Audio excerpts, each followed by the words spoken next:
Hey everybody, this is Coach Stacie. I am here with Leah Clapper and we're doing another lessons with Leah. And Leah has some fun, exciting times from last Friday. So why don't you share them with us? Yes. So last Friday night was our senior night, last home meet at University of Florida, my last home meet at UF ever as my super senior year. So I knew there was a lot of emotions going into the night.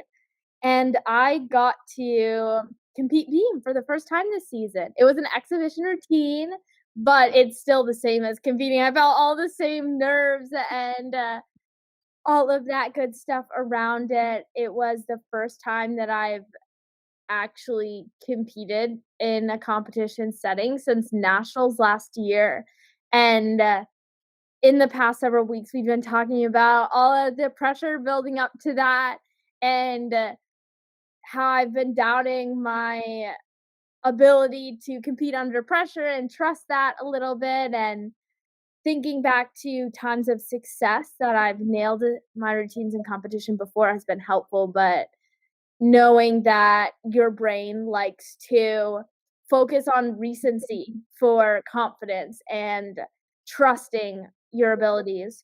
So I was really nervous I bet. going in, but it was one of those really excited nervousness. Like I wanted it to go so well, and I was so excited for the opportunity to compete, and I'm grateful to be out there. So it was like a very positive nervousness, but nonetheless, I had those butterflies going on and was rushing all around before I went up on the beam and all the things. But moral of the story, I made my routine, which yay. Yay. It was far from perfect. I actually kinda almost fell on my full turn, which is a little bit ridiculous, and we can talk about that. But I stayed on, and it felt like the overall summary conclusion that I took away from it was momentum, a step in the right direction. It was a small win. It reminded me, "Hey, I can do this. I can compete under pressure. I just did it. I proved to myself that I can make my series when 10,000 people are watching, and that felt really good. It also reminded me what the process is like competing and showed me I can do so much better. So it lit a bit of a fire, like, I want rejuvenation almost, not that it went badly, but I wanna do better, and I know I can hit perfection, and if not perfection, excellence, and I didn't show that yet, but it was a step in the right direction, and I'm really excited for my next opportunity to go out there and do better and show what I'm made of because I had confidence in a way going in. Like I was like, I can do this, but there's still that teeny tiny voice in the back of my mind, like, oh, you got to go up there and prove that you can do this because we're not really sure. And Yeah. now it's like, all right, I can do it now. Let's do it better. And Yeah. I took away a lot of lessons from last Friday, and it was overall a really great way to finish out the gymnastics career with Gator Nation watching the Odom. We still have a lot more meets left and Yeah. a lot more chances to compete and do great things this season, but it was the last home meet. So there was a little bit of craziness going on there, but it was overall good. Yeah. Um, okay, so let's hit two parts of it. I would love to coach through it a little bit. I'm sure there had to be a little more emotions just in terms of processing your continued move towards the end of your gymnastics career. This is a big milestone in that, right? Yeah. And then the other part, just the technical, like full turn, hitting our things, and making improvements. I want to actually start by, so last week we were coaching on like, what do we do to lift our eyes up to those bigger goals? Yeah. in order, and then part of that is gonna be getting back into the lineup, getting back into competing in order to do that, and this was a big step in that direction. What did you do to create that step? So, your brain is gonna say, "Well, it just finally happened," right? But that's not true. That's you got the result because you continued to take action. And Yeah. you continue to take action out of an emotion and a belief and a thought. So what did you do to create that for yourself? Yeah, it felt like there was a switch that flipped in my mind, and I decided to win the moment. Yeah. And, something that my team talked about this week was the rabbit hole and it spiraling downward, and, we don't have the diagram that we looked at up right here, but basically, it starts with your beliefs and your certainty that something is gonna happen, and that enforces the potential that you believe you have. So, when you believe you can get a 10, your potential rises that, "Hey, I have the potential of competing in an incredible routine and scoring this perfect 10," or whatever your goal may be, and that informs your actions that you take. So, you're like, "I have the potential to get a perfect 10," which is true, I could. I have Yeah. done it before. Yeah. That what your body just knows, and you start going after it every time and not allowing little mistakes or little form breaks to just slip away and just going through the motions like you're like, no, I need to be sharper, holding yourself to a higher standard, whatever it may be. Yeah. Your potential informs your actions, and then those actions inform the results that you get. So Yeah. when you're really taking full accountability of every aspect of your routine and holding yourself to that high standard, well, you're gonna do better. Maybe you won't get a 10, but you're gonna do great and you're gonna feel good. And then you're gonna believe that you can do something even more. Yeah. And that is kind of an upward slope of better, better, better, better. Yeah.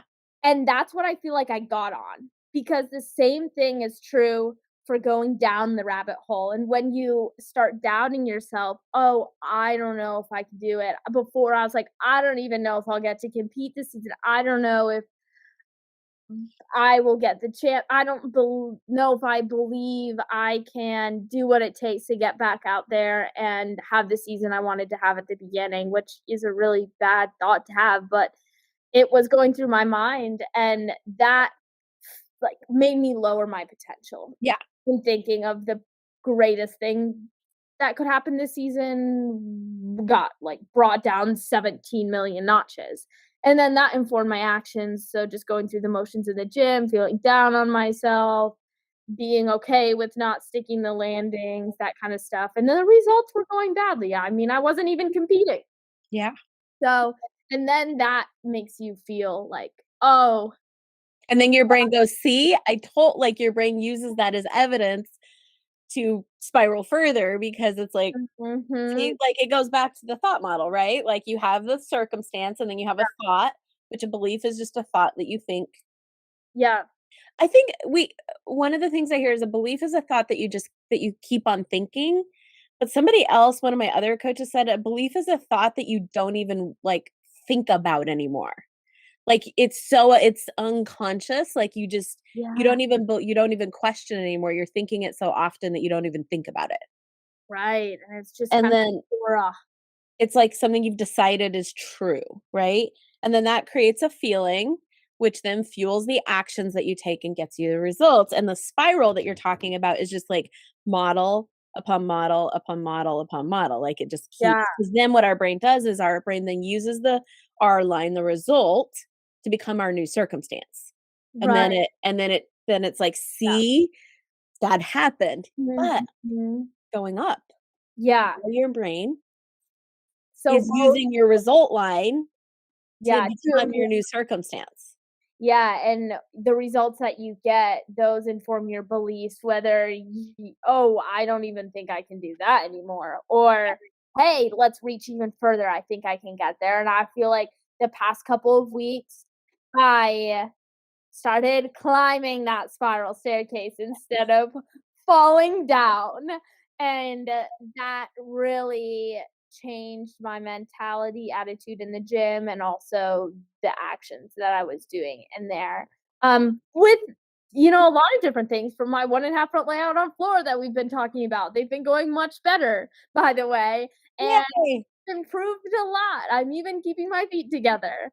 And maybe not everyone is perfect, but they're getting much more consistent. And so I think that's what really helped me out, as well as just starting to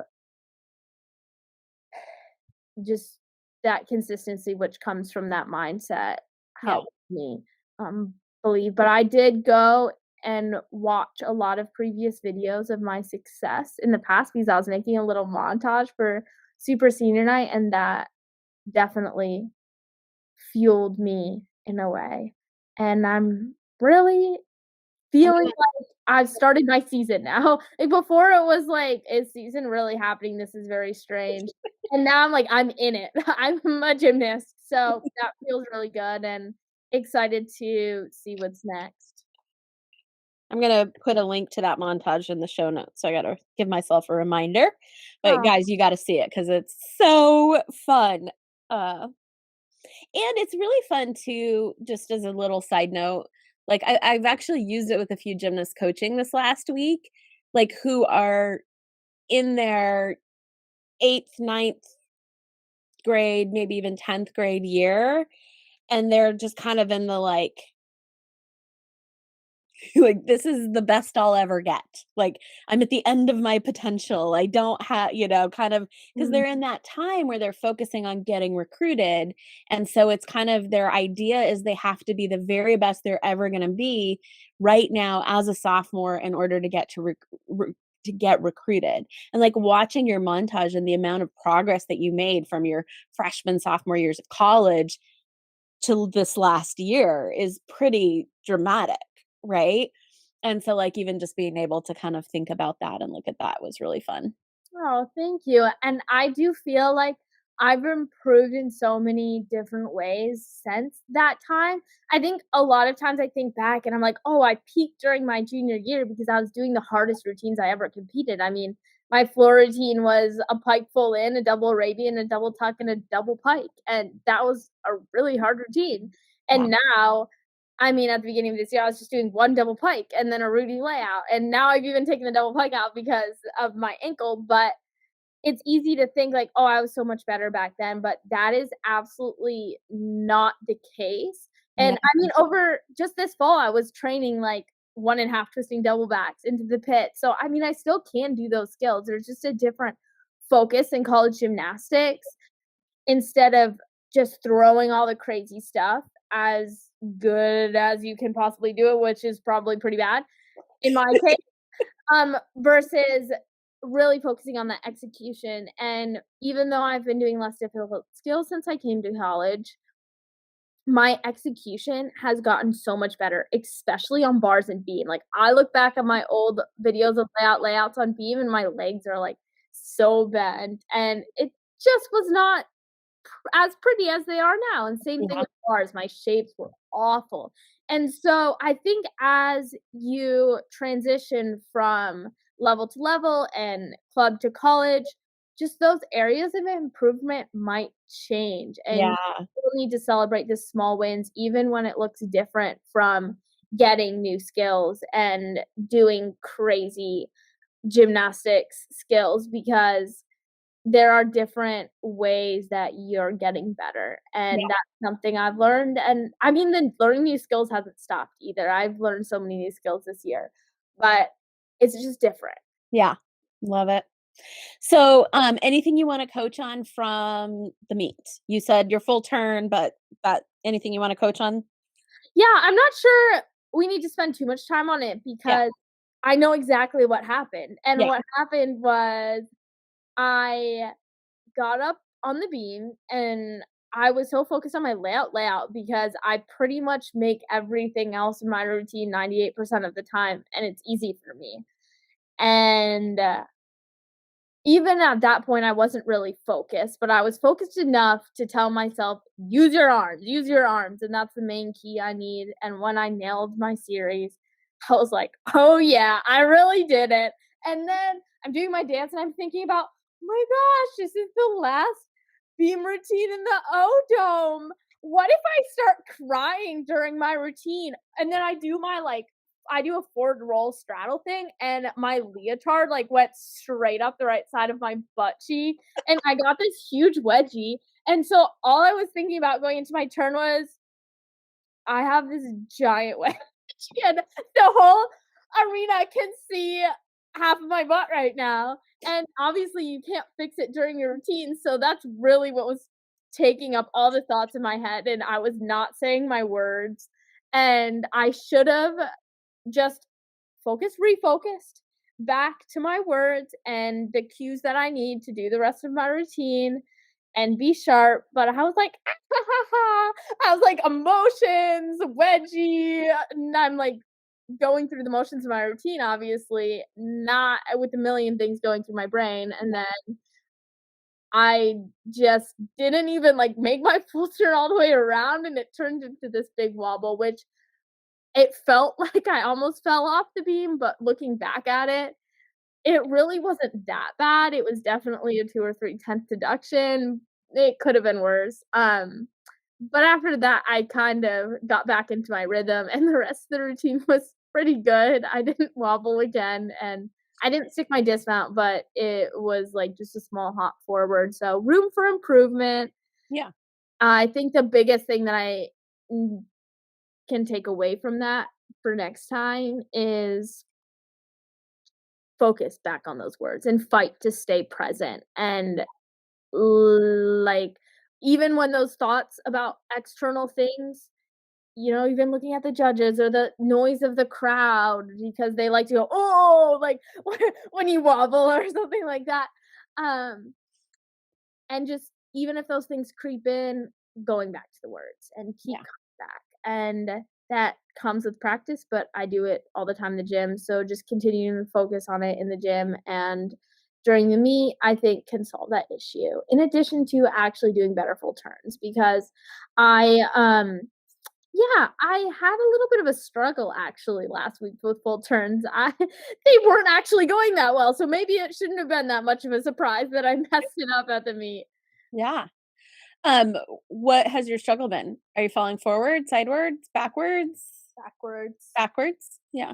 I mean, I'm not falling, but I'm just Not quite it on top. hasn't really smooth. Yeah, I've done a couple weird ones where I've been like, yeah.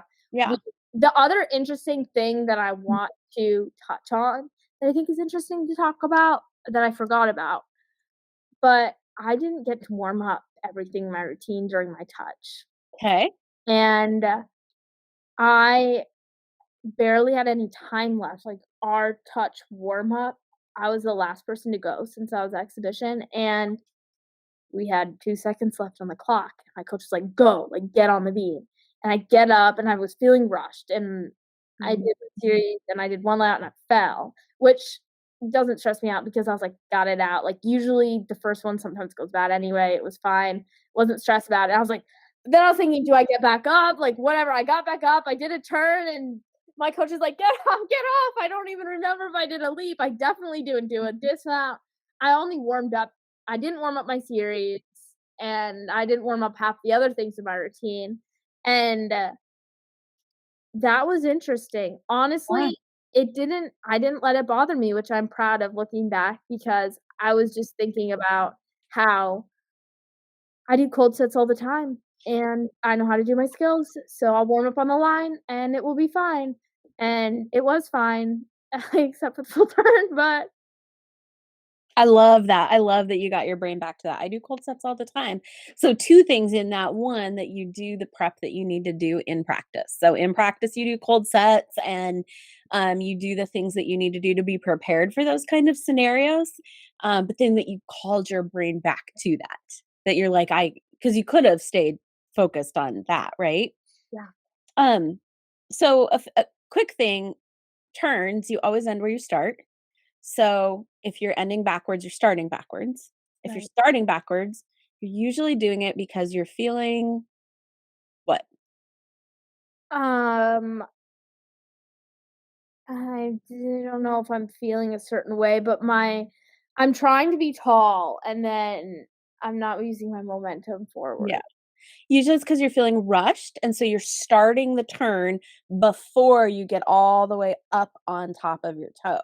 Oh, interesting. 'Cause you're and a lot of times you're feeling rushed, especially in a full turn, because you're not thinking like, you're like, "I'm just getting through the routine, da da da da da." That wasn't the case for you in this scenario, but it could be when you've been back in the gym, is that when you don't wait to get all the way up on top, you kind of feel rushed into the turn, you go before you're up on top, um, and so then you don't make it, then you end where you start, so you end kinda backwards. So, That's a a good point. simple fix on that one can just be patient Yeah, or slow or smooth for you, you like that word, and waiting until you get all the way up on top before you initiate the spin. yeah, I like that a lot. I'm gonna try that. I also have one random tip for the gymnast Yeah, listening. Something that usually helps me when I'm struggling with full turns, which happens kind of yeah. often, is doing some on the other side. Ah, I love it. Uh, Going to the other foot, just doing a couple, figuring it out, and then it usually magically fixes it when I go back to the side I Yeah, normally go on. And it feels getting your weird. balance back up on top. Yeah, it feels weird at first, but my club coach made me always do that for years, and I know that's something that helps me. I'm I gonna love try the patience though, and hopefully that'll help me, like, get all the way around too, because that's part of it. I'm, like, leaning back, my foot's getting stuck, but I'm not too worried about it, I guess. yeah, yeah. All the way on toe and patient. Yeah, I like that.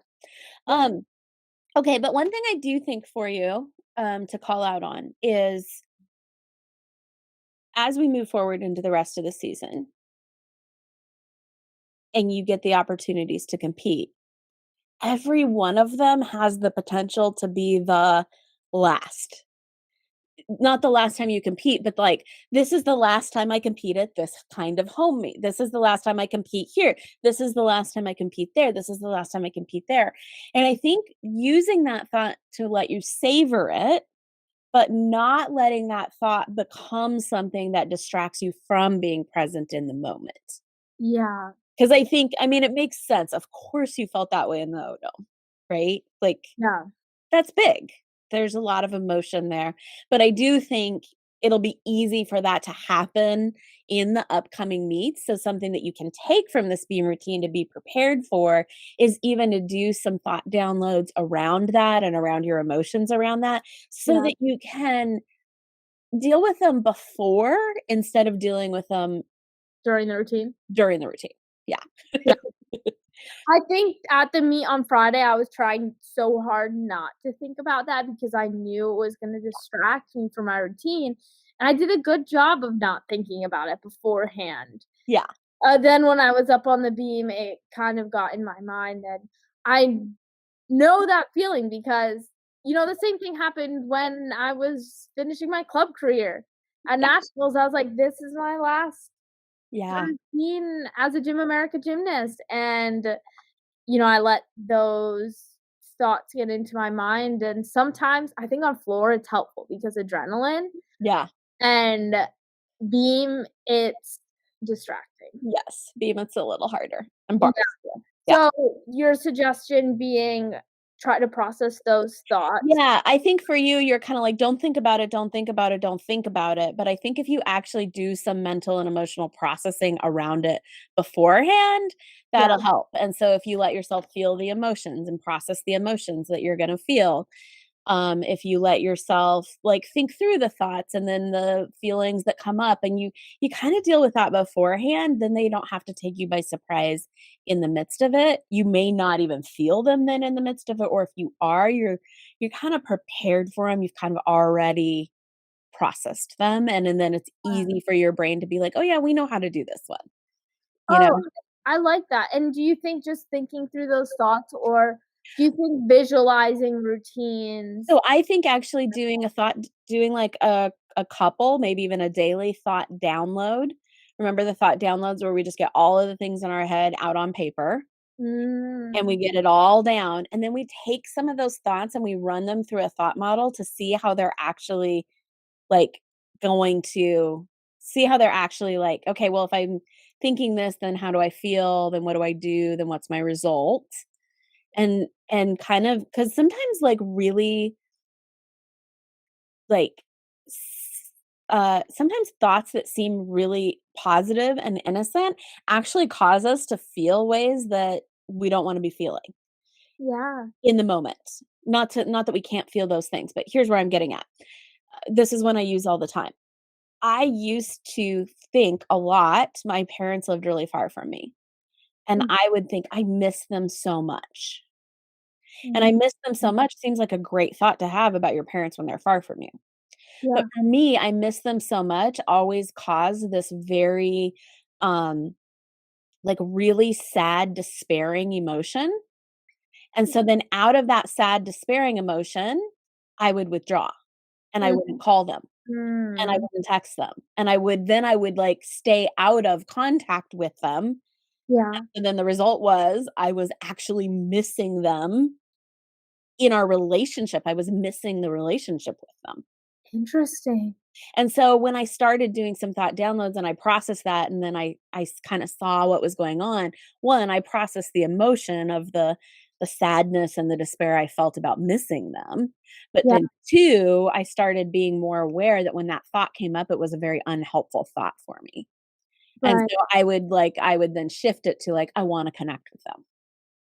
Yeah. I can connect with them even when we're far away. I How can like I connect with them today even being far away? And I just started working on, okay, when I have that unintentional thought and I see how that plays out, what are some intentional thoughts that then I can shift my brain to that will serve me better? yeah, I like that, and I think that's gonna be powerful for me because even when you just said that upcoming routines that you do, they're at the meets, they're the last ones in those particular meets, those competitions, whether it's SECs or regionals or nationals.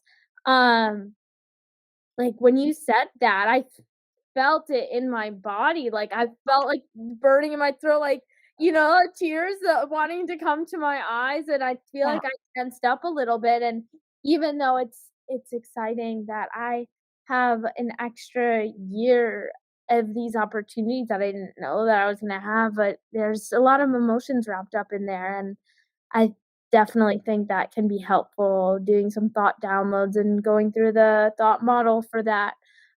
One other interesting thing that came up for me when you mentioned thinking about beforehand is I think I did that a little bit for yeah, this past weekend yeah, and, not intentionally though. yeah, yeah, 'Cause I had been thinking about it all week long, like, "Oh my gosh, this is the last meet in the O Dome," and I made my senior night videos and talked to my mom about it and talked to my team about it, and we had our team meeting, and the coaches are thanking the seniors and super seniors, and I had been thinking about it all week long and yeah, processing through those emotions, and then when we ran out into the O Dome for the last time, that's when I got emotional with the lights off, everybody had their phone flashlights on, and they're doing the introduction video, and I felt like I almost cried then, we were doing the national anthem, like, there's tears that yeah, were almost coming out of my eyes, and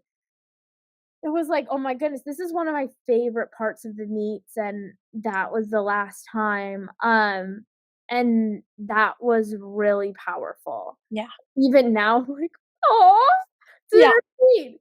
But then when the lights came on and we started competing, it felt like any other meet, and those yes, thoughts kind of slipped away, and it went into that routine of the meet, and then I thought about it during my routine again, during my full turn, like, "Oh my gosh, what if I cried during my puberty?" But I was not even close to crying at that point.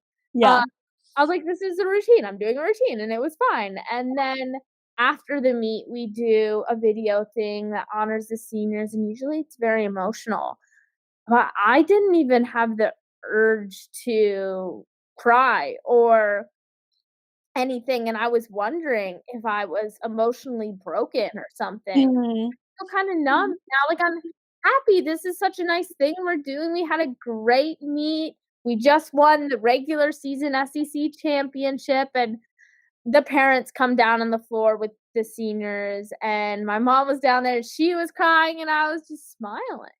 And Yeah. I was like, am I happy because it's been such a good ride? I feel like I should be sad right now, and the should word is, like, not Mm. really something that's good necessarily, but I was wondering because some other people were upset, and I just didn't feel upset, and it's not that it wasn't, um, a big moment, but that's just not when it hit me. Yeah. And I think maybe I'm glad you said that because maybe I had just already processed those things and I'd accepted it, and I just was glad, Well, that and I think, like, last week when we talked and we talked about what was gonna be your focus to help you, uh, really reach the rest of your goals, it was really being focused on that gratefulness. yeah. And I think that the work that you've been doing to focus on gratefulness this whole season, so it's not the first time you've said that lots of times, that's really been your main focus, and so I also wonder if you have helped your brain stay on that neural pathway of being grateful. Mm, mm. Oh, well, that's nice. And that you were grateful in the moment because you said that, you were like, "This is really sweet, this," and you're really grateful for the opportunity. Yeah, for So, sure. yeah. And I think that moving into new opportunities, it is always a little bit of both, and you process it in stages. And so, like, letting whenever that comes be okay. Like, for you, it was the moment of walking out, not the moment of the end, Yeah. right? So Mhm. whenever that comes, um, and then I think the key for staying present in the moment is gonna be allowing the emotion to come whenever it does, and remembering that to feel an emotion doesn't mean we have to react to an emotion. Yeah, So we can be feeling the, like, sadness, excitedness, gratefulness, all of that, and we just allow it to all be there. Just let it all be present. We're just okay with feeling whatever we feel in the moment, and that doesn't mean we have to cry in that moment. We can just yeah, allow it to be there. So I also think you've done a lot of work on how to allow an emotion this yeah, year. for sure, and I think I've moved forward on that, definitely, and if it comes up during the middle of a routine, I'm just gonna refocus back to my words Yeah, and so put my let's body. figure out a strategy for that. What's our strategy gonna be if your Leo goes all the way up and you're, thinking crazy thoughts in your routine again? What's our strategy to refocus our brain? I think it's just starting to say my words, Yeah, like, louder in my head, yeah. unless you have another suggestion for I me. actually think that's it. We talk about creating meat mindset routines, and the meat mindset routines are your mental choreography, your affirmations beforehand, your feelings that you are creating on purpose with specific thoughts before you go, and practicing doing that again and again and again till it becomes part of your routine in the same way your actual physical choreography is part Yeah, of your routine, and I think you do that so much that that's exactly it. It's just like, "Okay, get back to the routine." It's almost like, um, if you, like, like on floor, you mess up something and then you're, like, not quite on the music anymore, and then it's like, "Okay, just take a pause and get back to the routine," yeah, right? Um, but I also think have you done a lot of meditating? um, the Have you so done meditating before? Let me restate that. Okay. I actually, the answer would be yes, in my own ways, and I do think that I mean, I get, like, a couple minutes a day, Yeah, with that. yeah. I have a guided meditation that I like to listen to each morning, and usually I do it while I'm brushing my teeth because otherwise I might not do it during the day, so I love I it. get, like even if the purpose is being fully present and I'm, like, fully present for 20% of the time, that's probably better than not being fully present, Yeah. and another thing that I try to do that's meditation-ish for me is listening to music, and a lot of times thoughts will come up during the music, but I'll just try to focus back on the music, and I think that focus back, Yeah, I've been training it, that's for intentionally for the purpose of being able to focus back to where yeah, I want to in life, and that is including gymnastics. yeah. Mhm. 'Cause that's what I was gonna call attention to, is that, like, when you meditate, you're trying to be, like, focused on your breath or focused on being present in the moment, and then you'll just notice your thoughts wander, Yeah. and they're always like, "Just gently bring them back. Just gently bring them back. Just gently bring them back. Back to the breath, back to the word, back to the word, back to the word." And so I think for you that, that's it. But you might do some practicing of, like, practicing that, like letting your brain think about something else or making your brain think about something else and then practicing coming back in the middle of a routine. Yeah. So that could Definitely. be a fun way to do it, but I think you're doing awesome. Thank I am so glad you got to do a last routine in the O Dome. I feel very excited for you on that, and just so proud of how you continue to push forward in all of this, and yeah, can't you. wait to see But, the next uh, one. we're heading to Oklahoma this weekend. It should be a very exciting meet. By the time this podcast is out, it'll be meet day, so I'll update you all on how it all goes next. Sounds great. All right, I'll see you next week. Bye. Bye.